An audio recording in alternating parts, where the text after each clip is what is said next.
Hello, and welcome to my little channel. Today is October 27, 2020, and apparently there were more riots over the night, um, which is kind of depressing. But this is really what kicked it off. It was Philadelphia police says two cops fired 7 gunshots, each at Walter Wallace as he approached them with a knife before his death. That set off a night of rioting with 91 arrests, 30 cops injured. So this is what kicked it off. Police officers have revealed that two officers fired 7 shots each at Walter Wallace, a 27-year-old person who was killed while approaching them with a knife.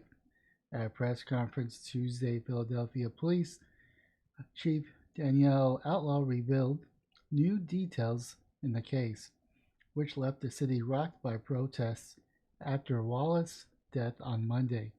Outlaw said the two cops, who have not been publicly identified, fired a total of 14 shots, or 7 each, at around 4 p.m. Monday when the officers were called out to reports of a domestic incident at Locust and South 61st Street in Cobbs Creek, West Philadelphia.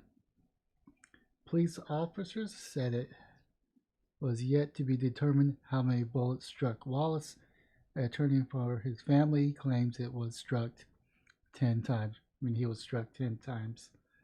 So that pretty much kicked off the riots. Now, in the aftermath, at least 91 people were arrested over the course of the night. Philadelphia Police Commissioner Outlaw said during a Tuesday afternoon press conference. Can we take a moment to see how ironic that is? Philadelphia Police Commissioner Daniel Outlaw. I don't know, I just find that ironically funny. Yesterday, individuals throughout the city came together to peacefully protest. The criminal activity that occurred throughout the city was not part of these protests, and it did not serve any legitimate purpose, Outlaw said. That's kind of good that they're separating the protests from the riots. I will always support protests. I will not support riots and looting. Of the 91 people arrested, 11 were charged with assaulting police. 76 were charged with commercial burglary and 3 were charged with failure to disperse. She said there's also several ongoing investigations.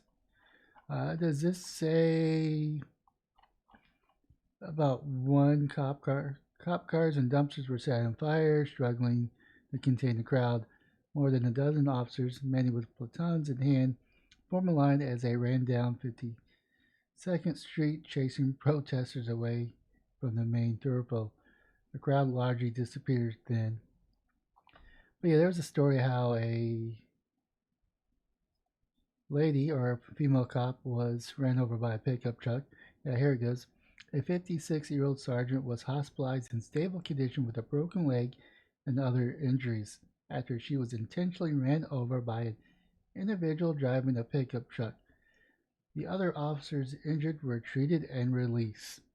Yes, so it seems like anytime a black person gets shot by a white person, there's going to be riots. It's just the new normal. Is this the state of affairs that we want to live in?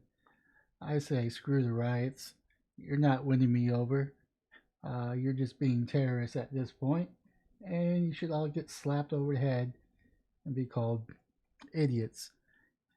If this was a BLM movement, I actually have no more respect for them. I'm just assuming. I don't really know if there's any relations. And I don't really want to make any relations, but I'm just saying if it was, I have no respect for them. Any more to give or any more to lose. But we need to be smart about this. If you want police reform, peacefully protest. Protests are always peaceful. At worst, they're annoying. But a protest is you on the bullhorn coming together, doing marches, airing out your grievances to the state or the city, and a peaceful resolution is made. You don't go out, act a fool, destroy property, attack the cops, because some dumbass with a knife is going towards the cop, and they put him down like an animal he is or was. I'm pretty sure the officers told him to drop the knife, and he refused, and there were left no choice but to unfortunately end his life. That's just my opinion. It's also a fact that you can do more damage with a knife than you can with a gun, especially at close distances. I think the cops are justified in this.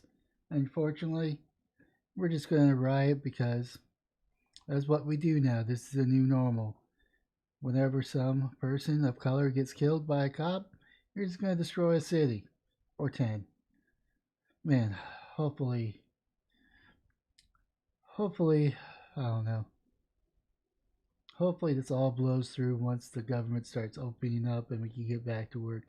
Because I don't know. I don't want to do any more of these videos.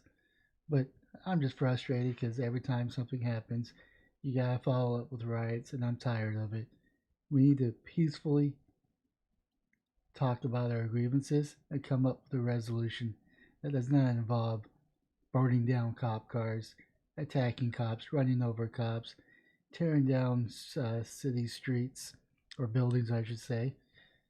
I don't know. I don't know what to say anymore other than I guess this is the new normal. Make sure you go vote in local elections because those are important. But most importantly, have yourself a wonderful day, morning, or evening.